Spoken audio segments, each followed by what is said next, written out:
Assalamualaikum warahmatullahi wabarakatuh. Sahabat holistik semua, ada sebuah pertanyaan berkaitan dengan masalah obat-obat impotensi. Jadi obat impotensi itu ada yang mengalami satu keberhasilan, ada kemudian yang tidak mengalami sebuah keberhasilan. Kemudian dikatakan bahwa obat itu tidak efektif. Maka kita harus menjelaskan efektif dan tidaknya suatu ramuan, khususnya di sini kita membahas tentang masalah impotensi. Kita harus tahu dulu tentang anatomi itu alat kelamin ya, alat kelamin dari laki-laki atau pria. Kalau kita tahu masalah anatomi, tujuan diciptakannya alat kelamin laki-laki dengan berbagai perangkatnya dan keharusan-keharusan yang harus dipenuhinya, maka baru kita bisa bercerita. Jadi tidak bisa kita kemudian mengklaim bahwa ini obat tidak manjur dan tidak manjur tanpa kita tahu bagaimana cara bekerja daripada alat kelamin laki-laki. Itu. Kalau sudah tahu berarti kita paham tentang apa yang harus dikerjakan. Yang pertama, struktur alat kelamin bisa jenengan atau Anda semua lihat di Google atau di buku-buku tentang anatomi. Yang jelas selain anatomi alat kelamin itu, di dalamnya ada kebutuhan-kebutuhan dari alat kelamin itu. Yang satu adalah energi. Energi itu untuk berfungsi mendorong darah, kemudian berfungsi untuk alat kelamin itu untuk tegak dan sebagainya. Jadi mendorong bekerjanya fungsi-fungsi organ alat kelamin, itu energi namanya. Maka fungsi itu bisa dikerjakan jika satu ada energi.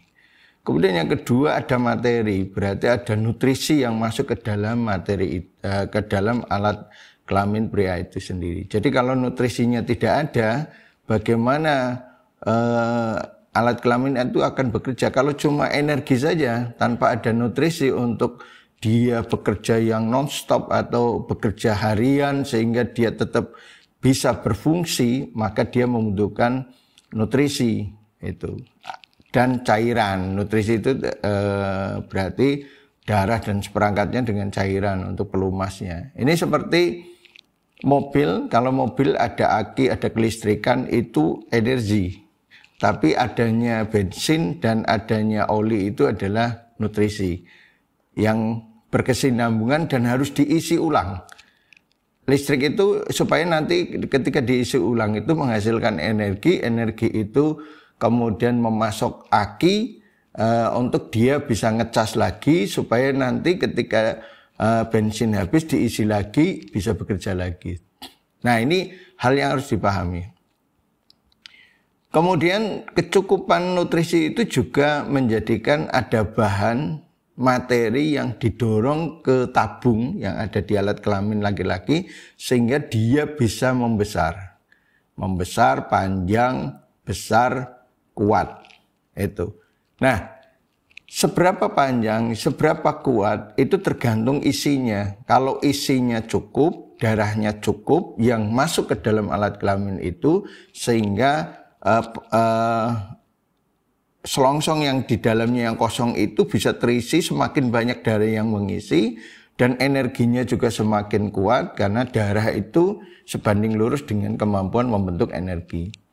Nah, itu kalau itu cukup, insya Allah tanpa obat-obatan itu akan besar keras.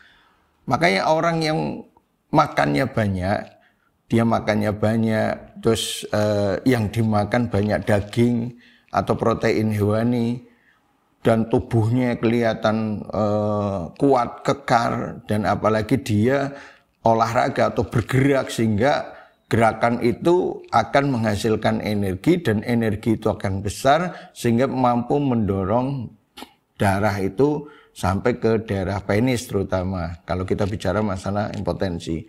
Sehingga olahragawan rata-rata itu olahragawan, atlet, tentara dan sebagainya itu libidonya besar. Kemampuan seksualnya besar. Kenapa? Makanannya banyak, yang dimakan banyak. Nah, kemudian kalau sudah tahu proses ini, maka yang pertama, obat impotensi itu ada dua macam secara garis besar. Satu sifatnya adalah tonifikasi, memperkuat energinya. Satu itu membersihkan hambatan yang ada di alat kelamin. Itu. Ini golongannya nanti pasak bumi, kemudian kalau Purwaceng itu double ya, dua ya. Ada tonifikasinya, ada pembersihnya, ada pelumasnya, ada penambah cairannya. Itu Purwaceng. Jadi dia punya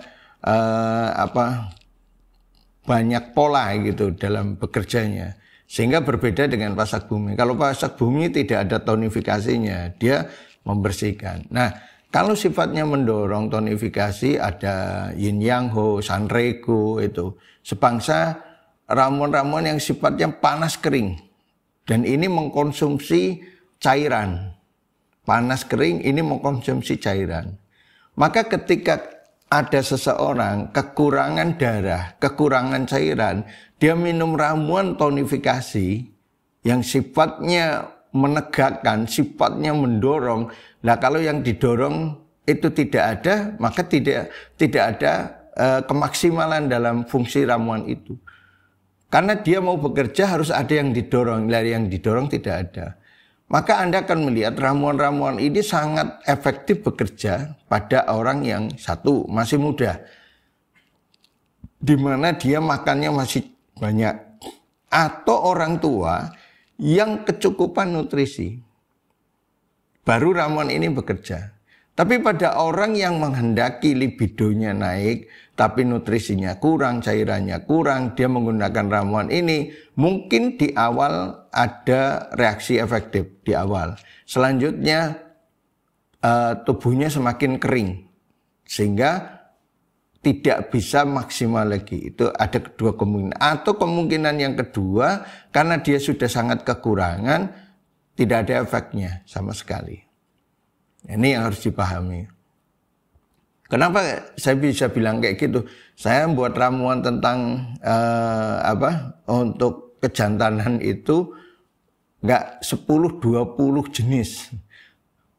Terus ramuannya juga jenisnya saya ambilkan dari berbagai tanaman yang ada di dunia ini yang sifatnya bermacam-macam. Ada resep dimanapun saya cobain. Mungkin enggak 10, 20, 30, mungkin enggak nyampe ratusan, tapi puluhan. Itu sudah saya buat selama 24 tahun. Ada yang waktu itu efektif ketika saya kondisinya masih fit, kemudian tidak menjadi efektif lagi. Dan kemudian selama 24 tahun itu kemudian saya ketemu bahwa ramuan yang dulunya sebenarnya harusnya efektif, tidak efektif ketika saya nutrisinya kurang. Dan itu bisa dibuktikan ketika saya memakan ramuan itu tapi nutrisinya saya cukup, saya minum kuning telur bebek tiap hari ya. Itu reaksinya luar biasa. Dan ada yang dulu tidak bereaksi menjadi bereaksi. Kalau kita kekurangan nutrisi pun kemudian kita minum ramuan yang sifatnya memperkuat dan menambah darah. Menambah darah sini dalam bentuknya ramuan. Itu tidak lama efektifnya. Mungkin di awal dia ikut membantu, tapi selanjutnya kalau makanannya tetap kurang, ya tetap masalah. Jadi ketika kita membutuhkan ramuan itu, cukupkan dulu nutrisinya. Itu. Yang kedua, ketika tidak berhasil, persoalannya adalah masalahnya di kelemahan nutrisi dan energi. Tapi Anda meminum ramuan yang sifatnya membersihkan. Ini kan salah pilih. Kurang nutrisi, kurang energi, tapi ramuan yang dipilih yang sifatnya membersihkan. Kayak pasak bumi dan sebagainya. Ini semakin menenggelamkan energi yang kurang, semakin melemahkan fisik yang lemah. Maka tidak libidonya naik, ini biasanya nanti lutut, pinggang, tubuhnya semakin lemah, antibodinya lemah. Itu bisa nanti kena stroke. Dan itu kasusnya sudah ada. Dan saya pernah minum ramuan itu Pasak Bumi untuk membuktikan itu hampir kayak lumpuh, lutut pinggang nggak punya tenaga, tuh hampir jatuh gitu. Spontan, nggak pakai lama. Kalau yang Purwaceng itu kayak tubuh kayak ngeblak ke belakang. Itu seperti itu. Ini harus dipahami karena saya mengalaminya, kemudian kita mencoba memberikan ramuan itu ke banyak orang, hasilnya berbeda-beda. Nah, kita berharap kadang pedagang, pembisnis, itu kadang berharap membuat satu ramuan bisa dipakai untuk semuanya. Karena ini masalah cuan ya, masalah uang gitu. Permintaan banyak dan sebagainya. Tapi lupa menjelaskan persyaratan tentang masalah libido itu berkaitan dengan tujuan penciptaan manusia itu sendiri, terutama di alat reproduksi atau alat kelamin laki-laki. Nah ini kalau kita paham, maka kita membuat dan menyarankan sesuatu itu sesuai dengan tujuan penciptaan. Jadi bukan menurut kita ini akan dijual kemudian ini kita udah ngalami. Dan saya sendiri ngalami ketika minum ramuan itu dari berbagai jenis. Saya coba campur ini dengan ini, saya coba campur ini, saya ambil ramuan terbaik yang menurut buku kuno itu ini sangat luar biasa, tapi nggak efektif, nggak ada yang naik. Itu libido itu akan naik ketika saya olahraga, nutrisinya cukup, mungkin tanpa ramuan itu kita bisa on.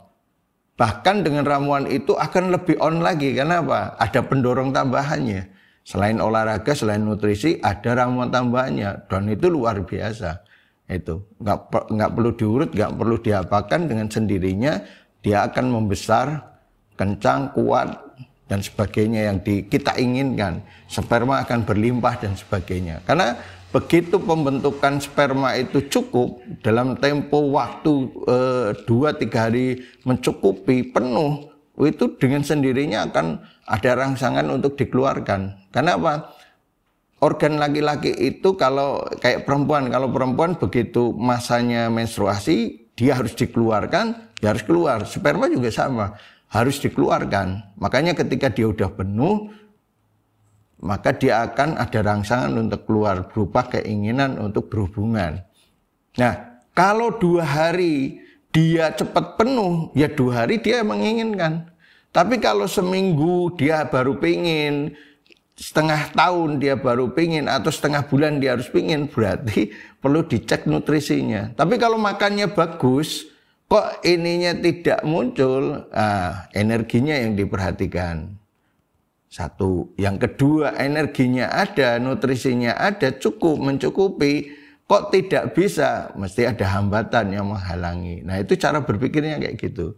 Nah ini penting kita pahami supaya tidak kita langsung membuat satu cap yang salah terhadap ramuan. Oh ini ramuan tidak efektif dan sebagainya. Atas dasar keinginan kita menjual, kemudian mendapatkan hasil. Bukan begitu cara berpikirnya. Maka beda cara berpikir seorang ya katakanlah meneliti, melihat dengan pedagang. Saya pedagang, tapi saya juga meneliti. Sehingga apa?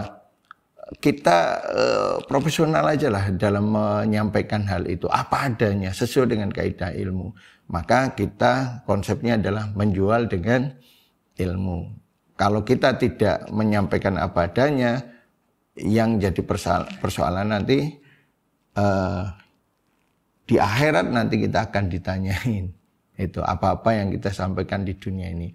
Maka dengan berkata jujur apa adanya, mudah-mudahan kita selamat dunia dan akhirat. Mudah-mudahan apa yang saya sampaikan di bab tentang masalah impoten ini bisa berguna bagi Anda semuanya dan memberikan wawasan supaya tidak ada penyalahan-penyalahannya tanpa dasar.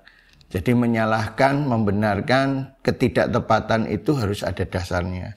Supaya kita tidak membuat satu tuduhan-tuduhan yang keliru dalam kehidupan kita. Insya Allah demikian, mudah-mudahan bermanfaat dan kita ketemu di bab yang lainnya. Assalamualaikum warahmatullahi wabarakatuh.